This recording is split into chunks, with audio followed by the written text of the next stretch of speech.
Even if you've had a transformation, or as I call it, you kind of wake up from the social trance, it's really important to surround yourself by people, an environment, whatever you watch or read, all the things that you want to be and not what you don't want to be.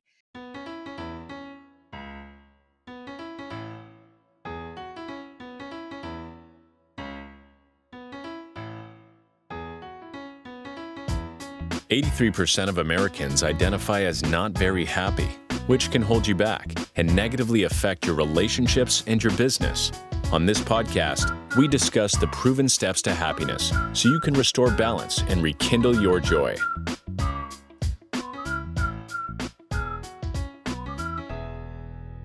Welcome to another episode of How to Be Happier for Entrepreneurs. We have got a special guest on the show today and a special episode. I want to welcome Yvonne, who is my life partner and also partner in Limitless You. Welcome to the show. Hi. Thank you. So Yvonne is going to be a co-host starting very soon so we can get even more amazing content to you guys. So on this episode, I'm going to be interviewing Yvonne about what she does, all her lessons learned, and let her pour out all of the information that she helps so many clients transform their lives with. So let's get started. So Yvonne, who are you and what do you do? It's a very good question. How many of us actually know who we really are? I am light and love and a human being that cares for other individuals. I also happen to be a happiness coach and a hypnotist, a mother, a girlfriend, and the proud owner of a small little dog, just like the one that crawled into your corner there. Yeah, if you can't see, if you're just watching this, I've got a beautiful little 4-year-old mini golden doodle, Rosie, who likes to hang out with me. So tell us about happiness coaching. What the heck is a happiness coach? And again, what do you do in that space? Absolutely. So I want you to think of a happiness coach. Just clear your mind for a second. Take a deep breath in and a relaxing breath out. And I want you to think about all the people that have tried to help you before. A lot of the times you might have felt judged. You might have felt like you were stuck in the muck talking about the past and never really getting very far. We're the opposite of that. As a happiness coach, what we do is we help you reconnect to your authentic self. A lot of us don't know who that is. Just like Brad asked me, who are you? When a lot of people answer that question, they start talking about the roles they play here, but they're not quite sure who they actually are.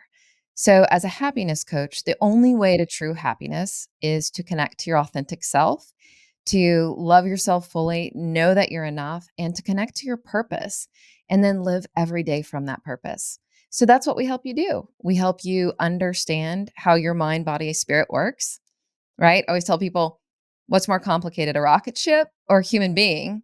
Well, a human being, we haven't been able to clone it, right?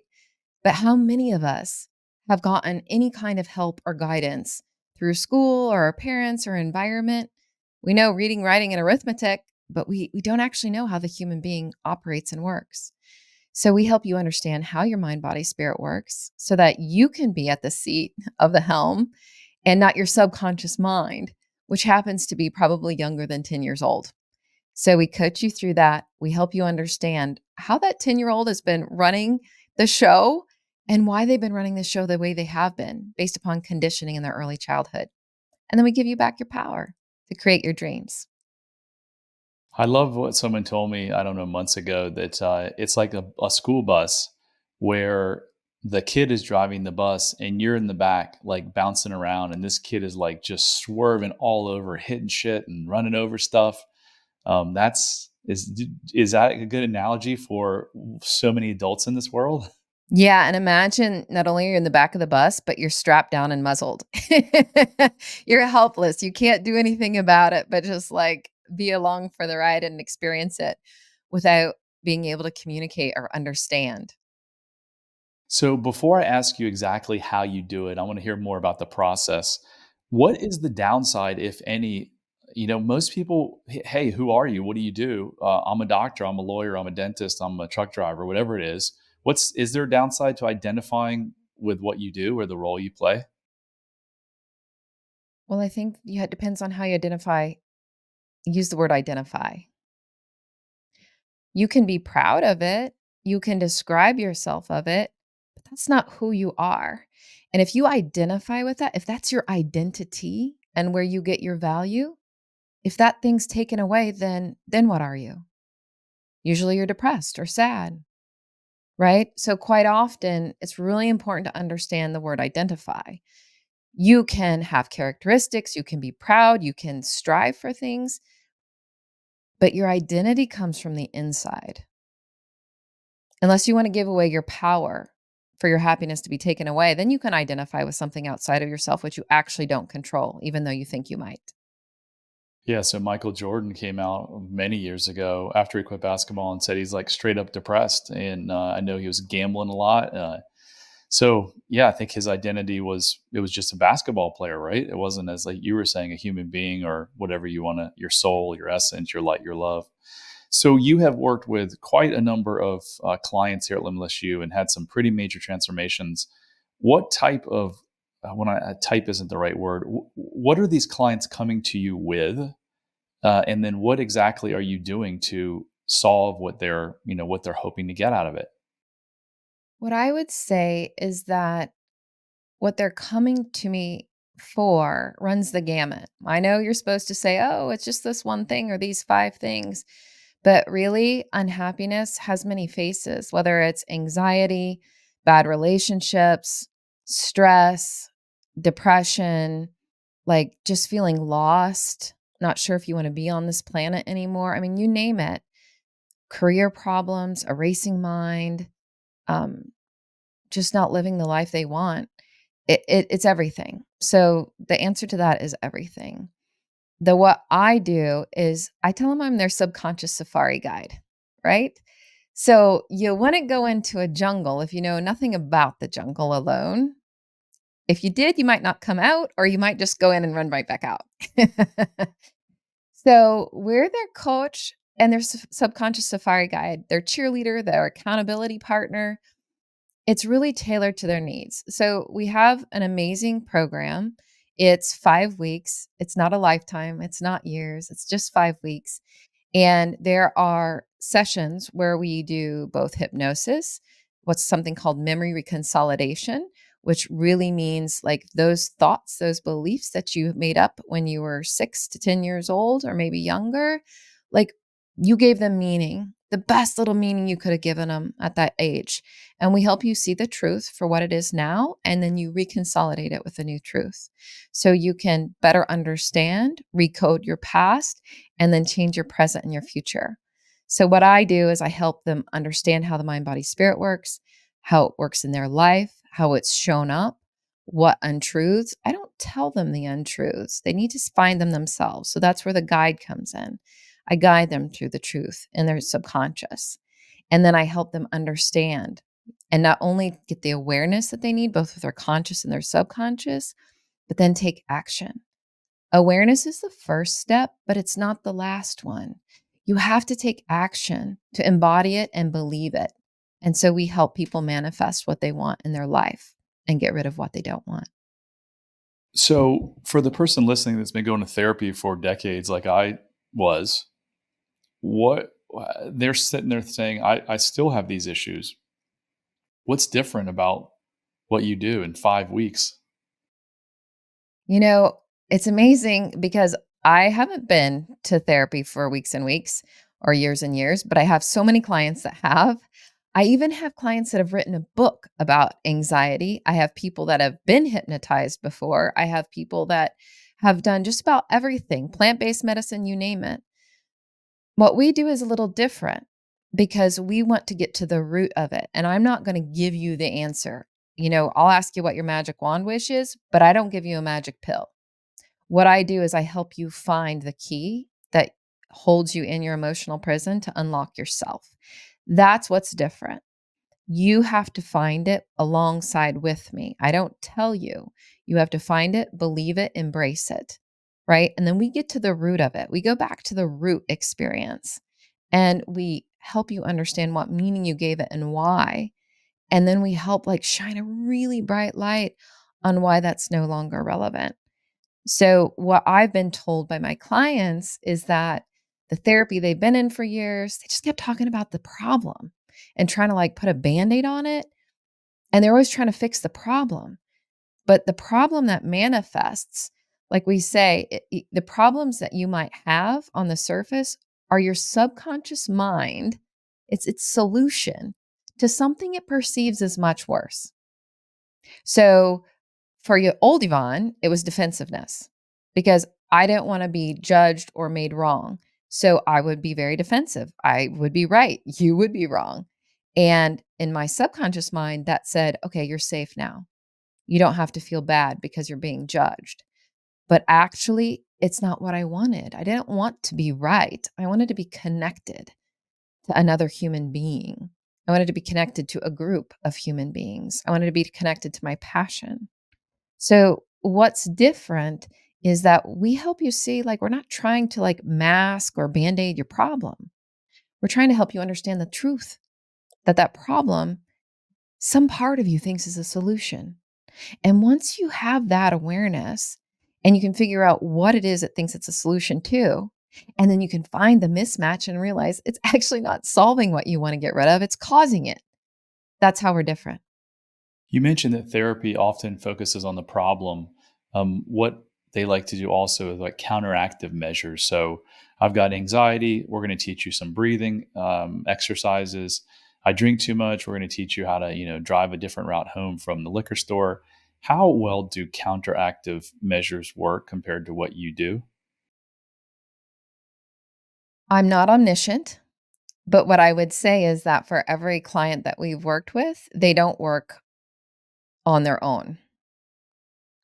Are they supportive? That's why I tell people like positive thinking is good, but on its own, it's not enough. Breathing, I'm a yogi. I'm actually a certified yoga instructor. I think it's paramount. Breath is life. You can go without food, you can go without water for some time, but you can't go, I think, more than 4 minutes without breath. So breathing is good, but on its own, it might not be enough. So I think those things that you mentioned are all very good things. They just don't get to the root. So you have to get to the root and then tailor a concoction of those things that best suits the individual. I talked to a potential client that's going to be signing up with us yesterday, and he was saying that I've read everything. I've studied so much on like self love and reversing childhood trauma and getting rid of these limiting beliefs. But he's like, I just don't think it's something I can do alone. I was like, no, there's very few people in the world who can, do have this massive transformative change in their head by like you said, creating new neural pathways on your own. It's really, really tough. So Yeah, and what I would add to that is that's why you like again, it's like the jungle, right? You need a guide. That's it. But what's different about us too is like we guide you there and then we teach you. We teach you what to do in 5 weeks so that then you are set free. You don't, although I want you to stay in my community because I get to know people and I feel like calling my tribe and I want everybody there. You don't have to. We actually empower you with the tools that you need to better understand that mind, body, spirit, and that subconscious, and to do self hypnosis and to understand how to tailor the tools that we give you so that you can. I've had many clients say, like, oh, this stuff still happens, but now I know what to do. You've given me healthy coping skills and I just used it. And then it was like, oh, that thing that used to take days or weeks for me to get over, it was minutes.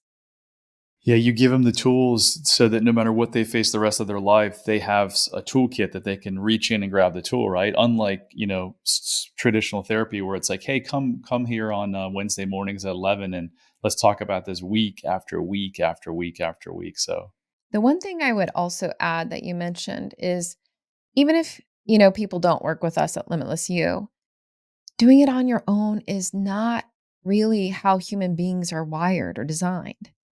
We are we are tribe people, like we're meant to be around others.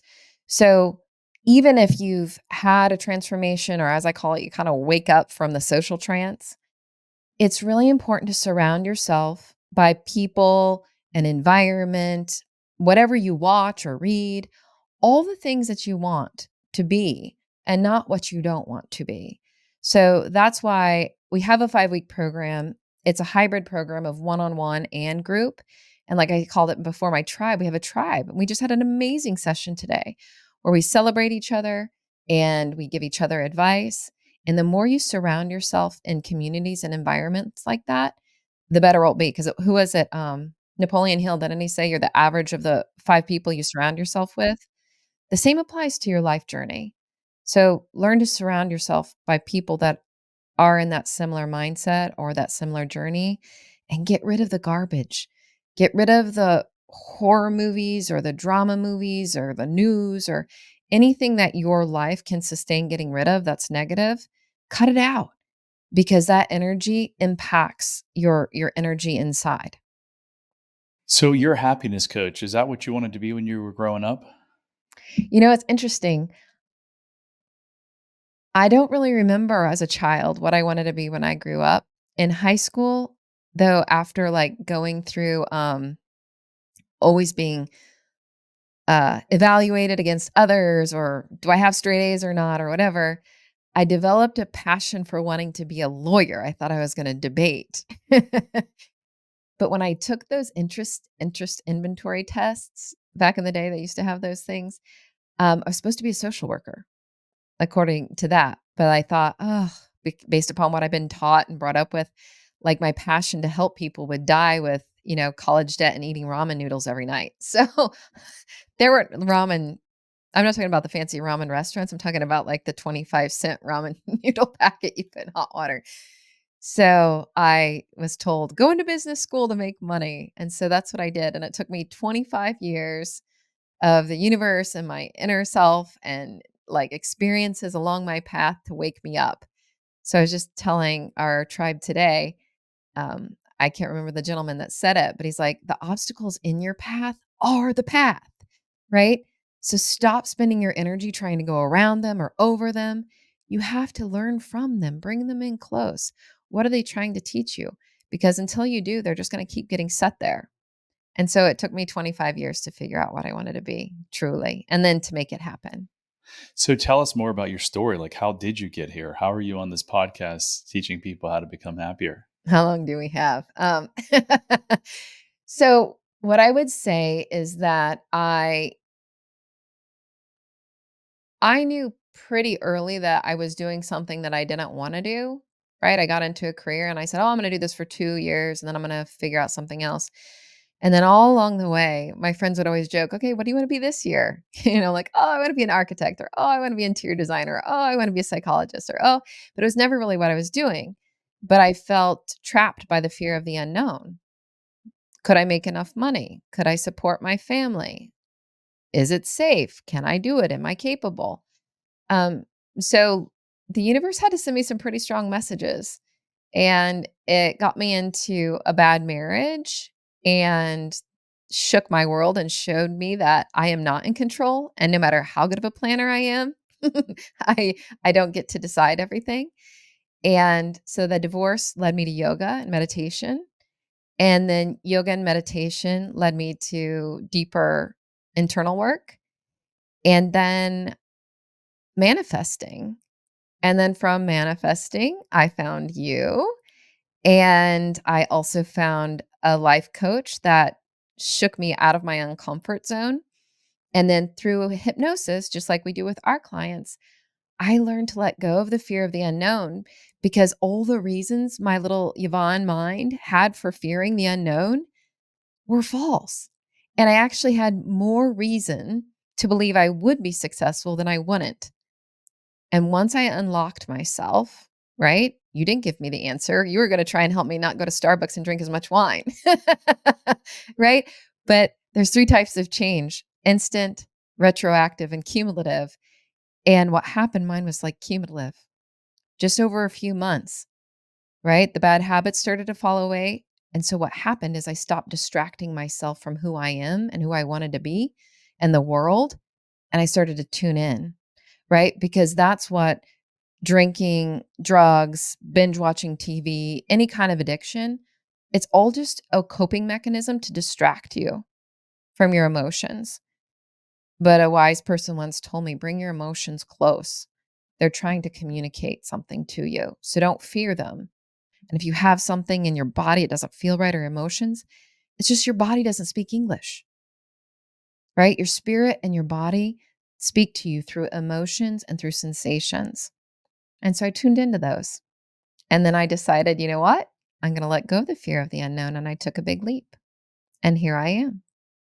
Less than a year ago, we took that leap.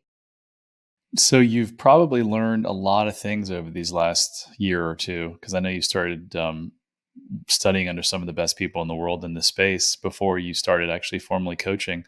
What are two, three things that come to your mind of just incredible lessons that you've learned that listeners could hear and do something with? Wow. Okay. There are so many. If I had to narrow it down, I think the first one that comes to mind, and it doesn't sound that profound, but if you really look closely at it, comes from the gentleman we study under, Dr. Gabor Mate, is like, you have two needs as a kid: attachment, survival. We get that one. Authenticity. I don't think anybody ever talked to me about that.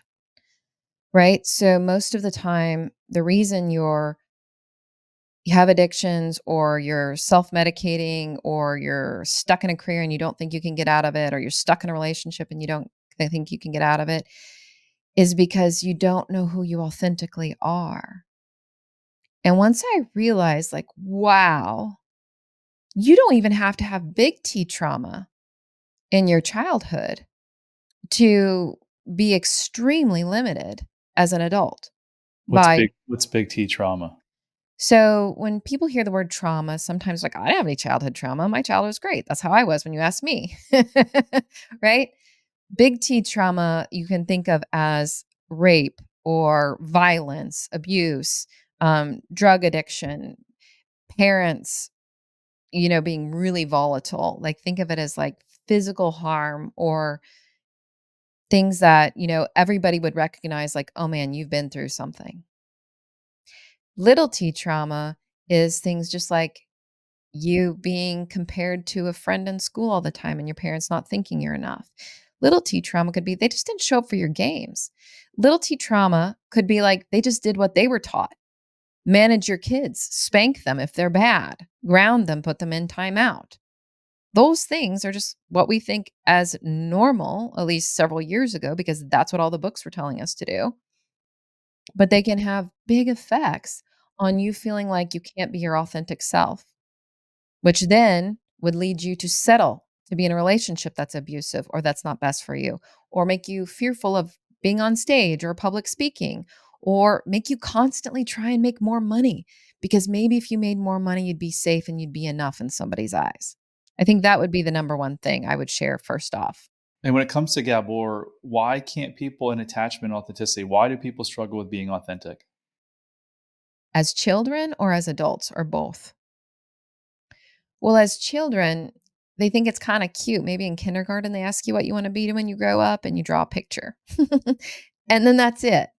And then it's more about, what are your grades? What sports are you in? Are you clean? Are you this? Are you that?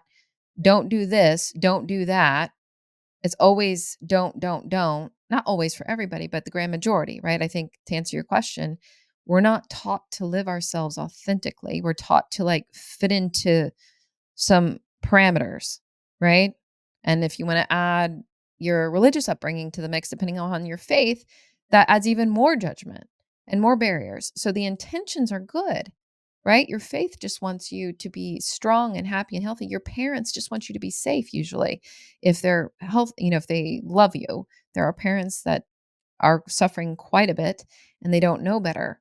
But this isn't beating up on your parents or on your upbringing or anything like that. Everybody does the best they can. But when fear and judgment are involved, it's really hard to be our authentic self as a child. And then that just carries into adulthood. Yeah, and the fear is based on if mommy doesn't give me a cookie and I tell her I hate her and she cries for 2 hours and then dad comes home and spanks me and says, "Don't ever make mommy feel that way." Uh, your little 6-year-old self, isn't he saying to himself, "Oh my God, I better change the way I am because if I make mommy mad, then she's not going to love me and bad things are going to happen. Absolutely. I think, and to add to that, the one that's a little bit harder to see is that children are natural narcissists. Like they think everything's about them, and it's not a bad thing. But so if mommy and daddy are fighting, or if mommy and daddy get a divorce, or if like mommy and daddy are like hitting each other, or you can't protect your mom and she's being hit, like all those things, the child thinks it's my fault. So if you grow up feeling like you let your parents down, you are not enough. And so I think that's the other thing that I would say is like when we've pulled back the layers of everybody's subconscious safari, it comes down to some flavor of I'm not enough. I'm not smart enough. I'm not capable enough. I'm not pretty enough. I'm not successful enough. I'm not rich enough. There's all these things that we feel we're not enough of because quite often as children, we're exposed to expectations that it shouldn't be placed on a child or they're self-imposed, right? Like have clients where maybe one of the parents were abused and they couldn't stop it. And then they took that blame. They're like, "Oh my God, I couldn't help my mom or I couldn't help my dad." It was never their job, and they know that now, but inside them, they avoid conflict, or they become people pleasers, or they become over-sacrificing their health for others. It can manifest in a bunch of different ways, but the root is usually the same. I'm not enough of something because of something that happened to me when I was younger. Can you share what I said when you told me that your childhood was great and you didn't have any issues in it? Yeah, you're like, and this was early in our relationship, so I wasn't sure about this guy, everybody. He's like, "Well, you wouldn't have been through that terrible marriage. You wouldn't have married that guy and gone through that terrible divorce if everything was okay." And I was like, "What's that have to do with my childhood?" And then the world opened. So I would say another aha, not the other, another, is that you can think you had the best childhood in the world. But if you didn't feel safe being your authentic self, or if you didn't have a caretaker that you could go to and talk to about anything without fear of judgment or repercussion, then it could have been better. And here's what I'm going to say: perfect doesn't exist. Okay, so people come to us not just for like if they have problems, like they need to get rid of something, but if they have obstacles, right? That's why we named ourselves Limitless You. You can keep going. So you don't have to have a big, bad, nasty problem. You can just aspire for the next thing. And just like you'd have a business coach, right? Just like you'd have a coach at the gym or trainer, we help you achieve that next level. So it doesn't have to be a big, nasty problem. It just has to be something that's blocking you and you don't know why. And if you have that, which I think everybody does, that just means like there's something limiting you. So if your childhood wasn't perfect, and that's everybody on the planet because perfect isn't a possibility, then there's always something to continue to grow and explore. So don't label yourself as like you have a problem. We're put on this planet to learn and grow, and we just grow in different ways. And if you want to see how your childhood has impacted you as an adult, we created a simple 3-minute, 12-question quiz that you can find at unlocklimitlessyou.com/quiz. Do yourself a favor, and your family and your kids and your relatives, everyone, your coworkers, do yourself a favor and take that quiz. It's going to possibly give you some awareness that will create, the first step on a journey that could ever change, forever change your life in a profound way.